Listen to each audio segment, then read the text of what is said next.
Shri Gayatri tours and travels Chardham yatra complete travel plan. Vikarabad జిల్లా తాండూరులో మావోల operation చేపట్టారు పోలీసులు. ఈ ఆపరేషన్ సక్సెస్ అయింది. కూలీల వేషంలో మావోయిస్టులు ఉన్నారు. ఇక ఈ విషయం తెలుసుకున్నటువంటి పోలీసులు పక్కా ప్లాన్ తో ఈ మావోయిస్టులు పట్టుకున్నారు. రుక్మాపూర్ రైల్వే హెడ్ క్వార్టర్స్ లో పోలీసులు దాడులు నిర్వహించారు. 4 మావోలను అదుపులోకి తీసుకున్నారు ఈ దాడుల్లో. అయితే రుక్మాపూర్ రైల్వే స్టేషన్ లో కూలి పనులకు దిగారు మావోయిస్టులు కూలీలాగా మారి కూలీల వేషంలో వచ్చి అక్కడ కూలీ పనులు చేసుకుంటూ ఉన్నారు. ఈ కార్యక్రమం 10 రోజులుగా జరుగుతుంది. ఇక అక్కడే మావోయిస్టులు చక్కగా కూడా పని చేసుకుంటూ ఉన్నారు కూలీ పనస్తుల్లాగా. ఇక ఈ విషయం తెలుసుకున్నటువంటి పోలీసులు చాకచక్యంగా ఆపరేషన్ చేపట్టి ఆ 4 అదుపులోకి తీసుకోగలిగారు. దీనికి సంబంధించినటువంటి డీటెయిల్స్ మా ప్రతినిధి భరత్ నడి తెలుసుకుందాం. ఎస్ భరత్, ఏ విధంగా మావోయిస్టుల్ని అదుపులోకి తీసుకోవడంలో పోలీసులు ఈ మిషన్ ని చేపట్టారు? సక్సెస్ అయింది ఈ ఆపరేషన్.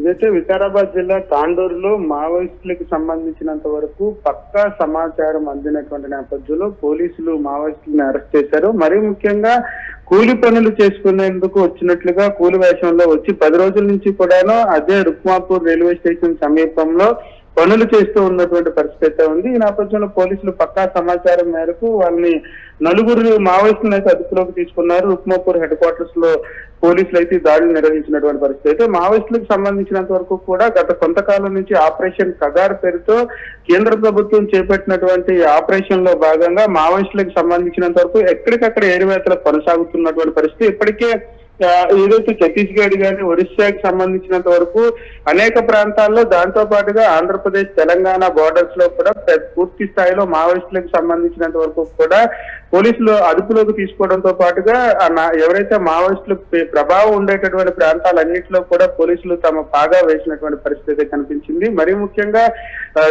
ఏదైతే రాష్ట్రాలకు సంబంధించినంత వరకు రాష్ట్రాల సమన్వయంతో ఆపరేషన్ చేస్తున్నటువంటి పరిస్థితి. ఆపరేషన్ కగార్ తర్వాత పూర్తిగా మావోయిస్టులకు సంబంధించినంత వరకు అగ్రనేతలు కోల్పోవడంతో ఒక్కసారిగా మావోయిస్టులకు సంబంధించి ఏం చేయాలో తోచలేనటువంటి పరిస్థితి. ఈ నేపథ్యంలో ఒకరొకరుగా ఇప్పటికే విజయవాడ లాంటి ప్రాంతాల్లో కొంతమంది మావోయిస్టులను గుర్తించి వాళ్ళని అదుపులోకి తీసుకున్నటువంటి పరిస్థితి. దాంతో పాటుగానే మావోయిస్టులకు సంబంధించినంత వరకు పూర్తి సమాచారం పోలీసులు పొందుతున్నటువంటి పరిస్థితి అగ్రనాయకులు కోల్పోయిన తర్వాత. ఈ నేపథ్యంలోనే వికారాబాద్ లో ఏదైతే రుక్మాపూర్ రైల్వే స్టేషన్ సమీపంలో 10 రోజుల నుంచి కూడా మావోయిస్టులు ఎవరైతే 4 ఉన్నారో 4 కూడా కూలీ పనులు చేసుకుంటున్నారంటూ కూడా పక్కా సమాచారం అందినటువంటి నేపథ్యంలో పోలీసులు 4 కూడా అదుపులోకి తీసుకున్నారు. మరింత మంది ఎవరైనా మావోయిస్టులు ఇంకా నక్కి ఉన్నారా, లేకపోతే కూలీల రూపంలో బయటకు వచ్చి జనజీవనంలో కలిసిపోయారనే దానిపై కూడా పోలీసులు పూర్తి విచారణ చేపడుతున్నటువంటి పరిస్థితి. మరీ ముఖ్యంగా ఆపరేషన్ కగార్ తర్వాత ఏదైతే మావోయిస్టులకు సంబంధించినంత వరకు ప్రభావం ఏజెన్సీ ప్రాంతాల్లో తగ్గుతూ వస్తున్నటువంటి నేపథ్యం. ఈ నేపథ్యంలోనే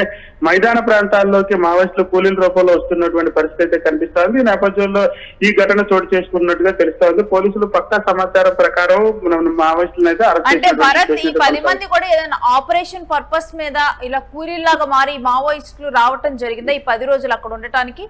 లేకపోతే నిజంగా జనజీవన స్రవంతిలో కలిసిపోయేందుకు వీళ్ళు ఆ విధంగా వచ్చారా?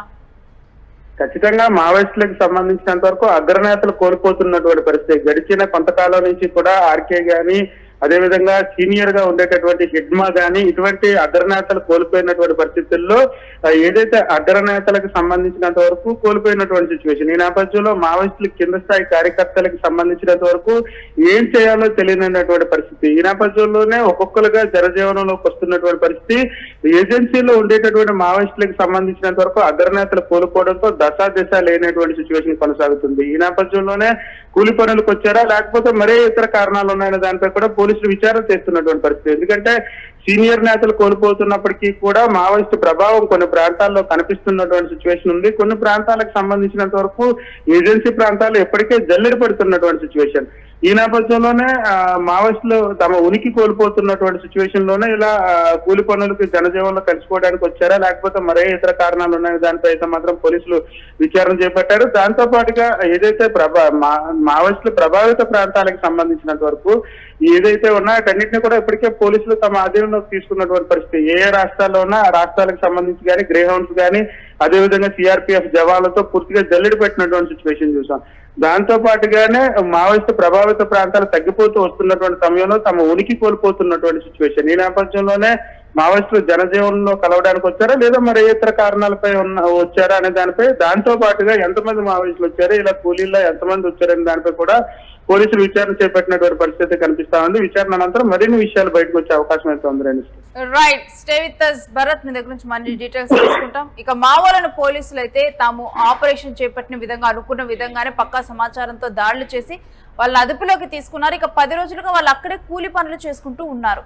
మరి జనజీవన స్రవంతిలో కలిసేందుకు అనుకుంటే ముందస్తుగానే పోలీసులకి ఇన్ఫార్మ్ చేసి వీళ్ళు లొంగిపోవచ్చు కదా, అంటే ఎందుకు ఇలా కూలీ పనులు చేసుకునే వారిలాగా బయటికి రావటం జరిగింది? మరి నిజంగా జనాల్లో కలిసిపోదామని వచ్చారా, లేకపోతే ఇంకేదైనా ఆపరేషన్ చేపడుతున్నారా ఏంటి అనే కోణంలో పోలీసులు దర్యాప్తు కొనసాగిస్తున్నారు. ఇంకా వీళ్ళే ఉన్నారా, ఇంకా మరికొన్ని ప్రాంతాల్లో ఇంకెవరైనా కానీ ఈ రకంగా అక్కడికి వెళ్ళటం జరిగిందా ఏంటి అనే డీటెయిల్స్ని కూడా కూపి లాగుతూ ఉన్నారు.